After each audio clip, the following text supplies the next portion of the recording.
Nag-Zoom-meeting po kami. Pinatawag ko po lahat ng mga dating kasamahan ko para po kaharap po sila at bine-verify ko po sa OICDE Bryce Hernandez, meron ba tayong mga findings sa mga defects?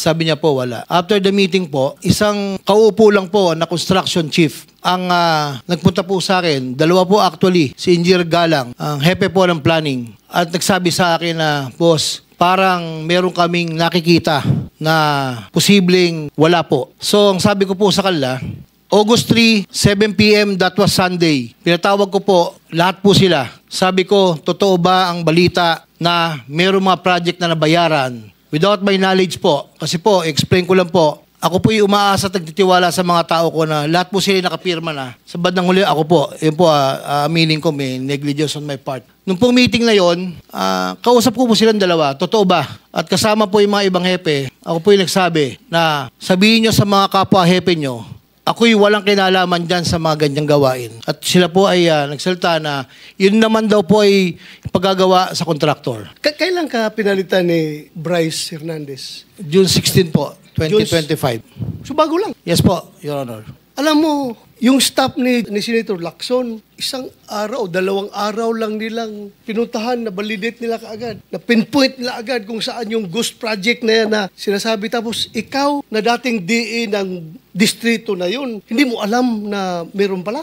Yes, Your Honor. Tanong ka pa sa mga tao mo? Kasi po ang proseso po namin, ang una pong dapat po in charge sa project ay project engineer. Sila po ang nakakaalam dyan sa site po.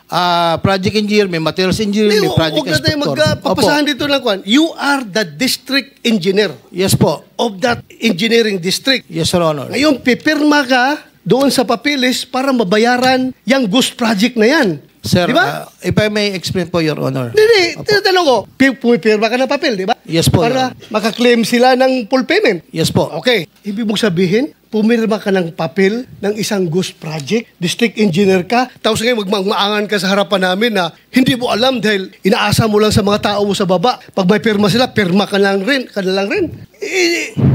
The buck stops at the district engineer as far as the projects that were being implemented in that particular engineering district. Dapat alam mo yan, di ba? Tapos ngayon, kunyari, magtatanong ka pa sa mga tao mo sa baba, meron ba? Tapos tanungin ka sa mga tao mo na, parang meron, sir, parang meron.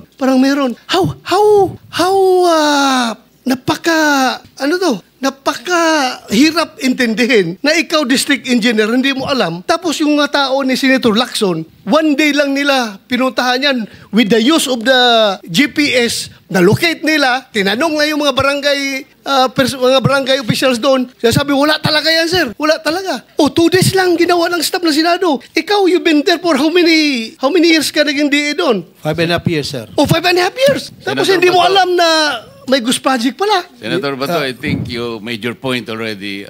Thank you, Mr. Chair. Wala Chair. nang time. Thank you.